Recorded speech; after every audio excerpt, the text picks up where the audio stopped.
Welcome to the Life Success and Legacy Podcast. We're super excited. We are taking on a worthwhile endeavor at Life Success and Legacy. Our intention is to honor Nelson Nash, the man, as well as the infinite banking concept. We're going to create a series of resources, including podcasts and text, as a resource for others who want to truly understand with depth and clarity what Nelson shared in his book, Becoming Your Own Banker, as well as the many seminars and think tanks that we were fortunate to have attended during his life. So who is this intended audience? Well, we will use Nelson Nash's own words. It is written for the layman, not for financial advisors, but all life agents should be thoroughly knowledgeable of its content and practice. So whether you are an individual, part of a family, a business owner, or a life insurance agent, this is for you. So sit back, relax, and we will walk you through becoming your own banker step by step so you can reference the parts you want to revisit at your own pace. And we might have a little fun along the way. Hey, everybody. We want to welcome you back for another edition of the Life Success and Legacy Podcast. My name is Chris Bay, and thank you for joining us. Joined here with Mike Everett, the founder of Life Success and Legacy. Mike Everett, how are you today? Hey, Chris Bay. For our listeners today, we are really starting to dig into the meat of Becoming Your Own Banker by Nelson Nash. And if you have the 5th edition, we are actually going to be starting on page 19 today. It's called Creating a Bank Like the Ones You Already Know About. So let me just paint a picture of what this chapter talks about. What Nelson is really doing is explaining how a bank gets started, a traditional bank, the steps that you got to go through. And then he comes around and says, oh, by the way, that's a really big, expensive process. There's an easier way for common people like Mike Everett, Chris Bay, and some of you, okay? So to start with, I want to set the table here. I'm going to go back to, it's actually on page 20, second column, and he says, you must admit that getting into the business this way is very costly and time consuming. It will be a long time before you show a profit, probably as much as 10 years. But it must be extremely profitable over the long haul for people to go through the gory mess you have just read about.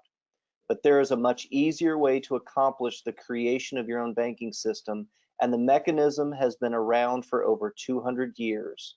So what we're going to do is we're going to walk through, with the help of Mike Everett, walk through what are all those different steps that have to happen to set up a banking system. And what I want to do is, as we go along that road, is say, oh, by the way, this is what it looks like if you were to do it with dividend-paying whole life insurance designed for infinite banking, okay? So Mike Everett, let's jump into this. Nelson says, if you're going to create a bank like the ones you already know about, there's a number of steps that you must go through. Would you kind of outline for our listeners some of those different steps?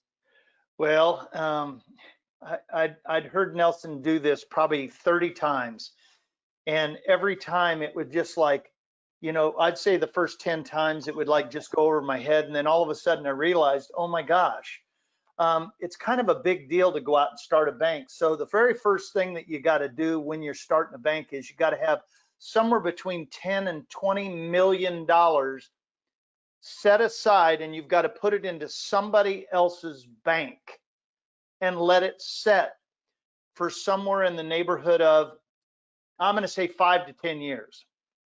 So it's going to take a little bit of money, and it's going to take a little bit of time in order to make that happen.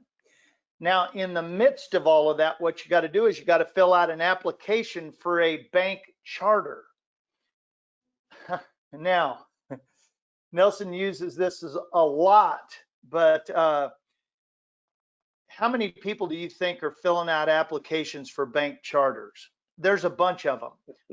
So chances are, if you're not in the good old boy system in creating this charter, then chances are you're going to be set in the back of the line somewhere in order to move to the top of the list. So that is going to take somewhere in the neighborhood of that 5 to 10 years for you to be able to be approved for that bank charter. Now I So want to we've just got interject here real quick. You said 5 to 10 years just to be approved for that. Now let's transition that. Let's contrast that to if an individual is setting up their own banking system using life insurance, how long does it take to be approved for your own policy?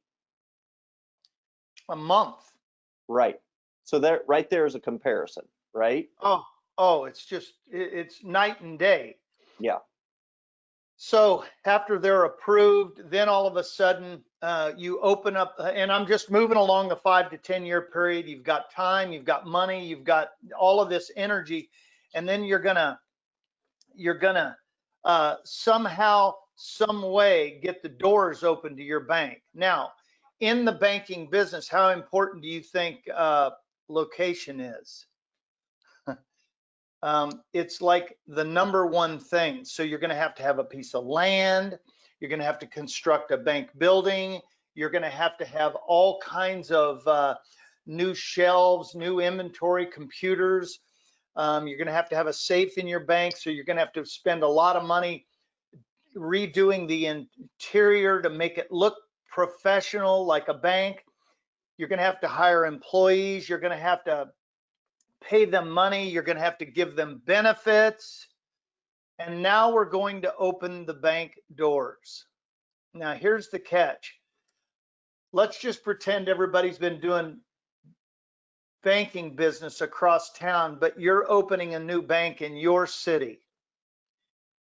What do you have to do to get people to come from that bank to your bank? Well, you've got to give them coffee makers, you got to give them microwaves, you've got to give them incentives to come and do business with you. What is the chance that everybody's going to do that in the next couple of weeks after you open your doors? 0 to 1%. So this is a gigantic endeavor, but I'm going to go back and read exactly what Chris said. It must be extremely profitable over a long haul for people to go through that gory mess, but they must be making a bunch of money if they look at it from a long-term standpoint. So it's a mess. Yeah. It's of why somebody, well, I don't know and understand why anybody would want to do this. But now, then along comes Nelson Nash. Now, Mike, you said first step is you got to have a bunch of capital, right? Bunch of it. And you got to go set it. So why in the world do you need to incentivize people to come deposit money into your bank? You've already got a bunch of money. Couldn't you start business? Well, it sure looks that way. Right. But you have to leave those assets setting into somebody else's and make them liquid in case your business goes down. So those are not even assets that you're going to be able to tap into. Those are something that has to be set on the sidelines. So it's the bank. What the bank is loaning out is actually the deposits of the people who do business. So that's 100%. why the bank is incentivizing people to come put money in their bank. You Because got then it. they're going to turn around and they're going to loan that money back out to people for cars, for homes, for businesses, etc. Yep. You got it. So you're not even, the bank isn't even loaning out their money. They're simply loaning out the deposits of their customers. That's correct. And then there you throw in fractional reserve banking, and then it even gets to be messier. Yep, we'll get to that. So at the top of 19 in the second column, Nelson included a quote by Adam Smith from his book Paper Money. He says, "A banker cannot make a loan unless he has a deposit."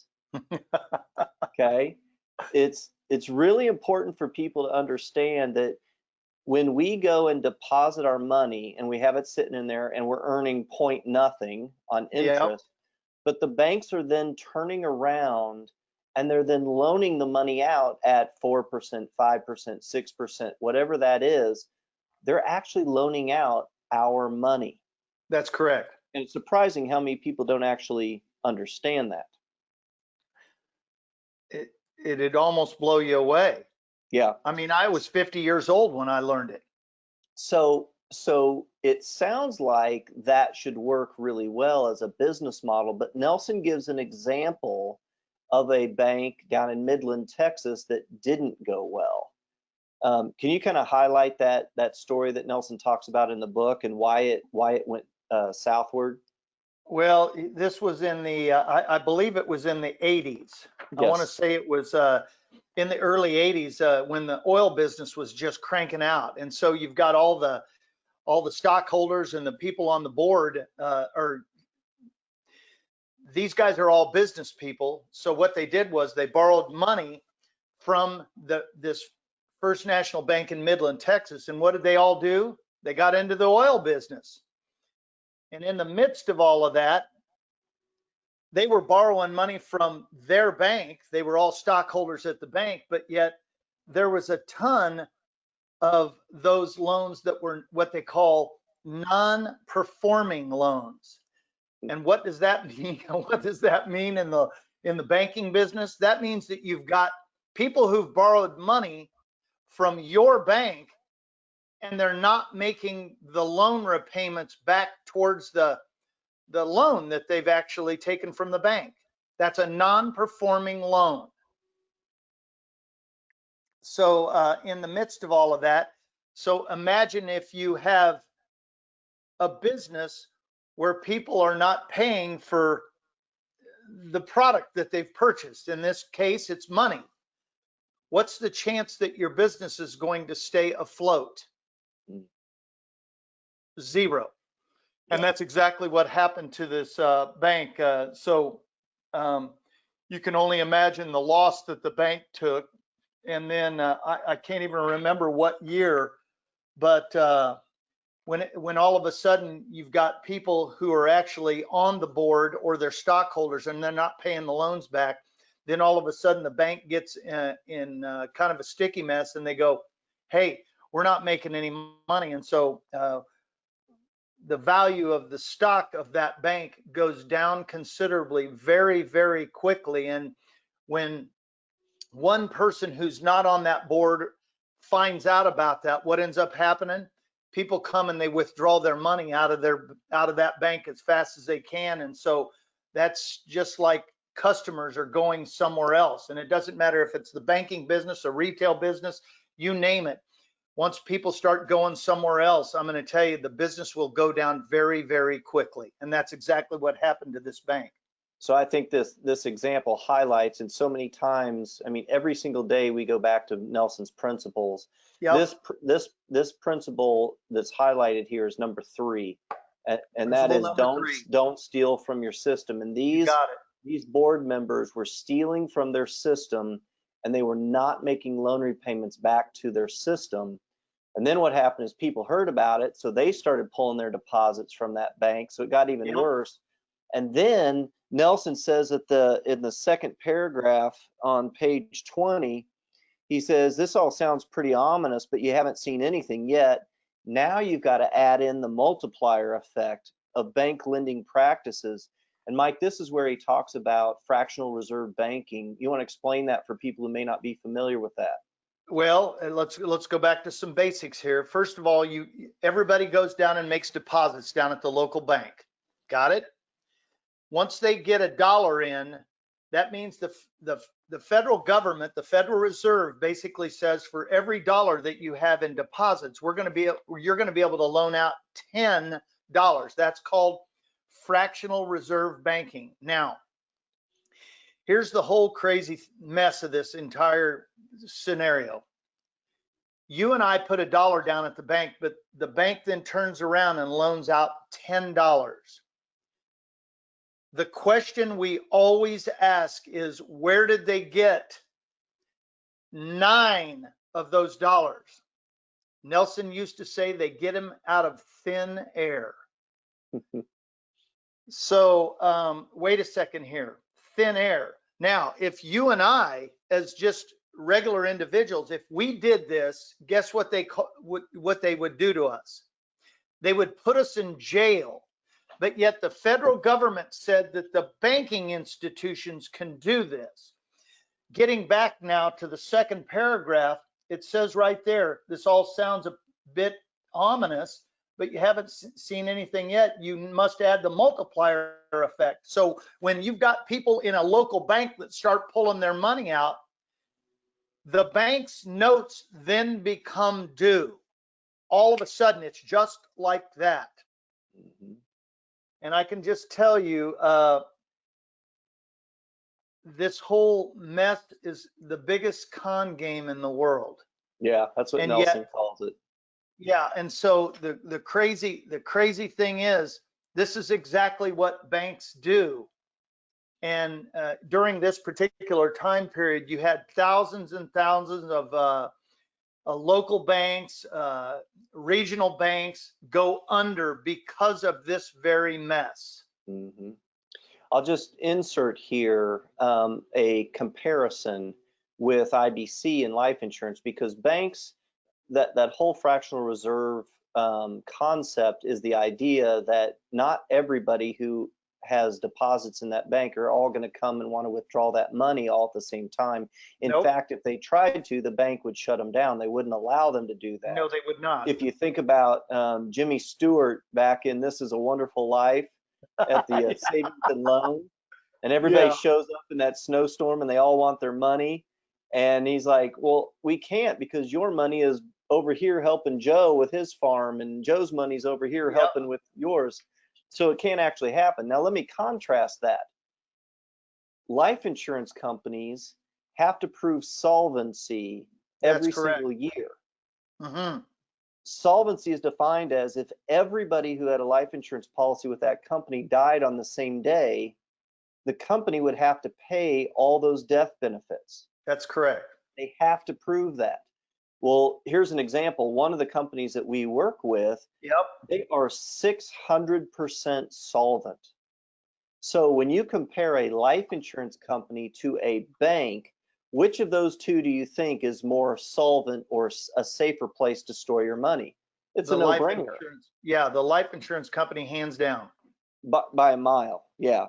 Yeah. All right, so we get through this, and this oil company is just messing it up, and they hadn't prepaid their loans or any of that stuff.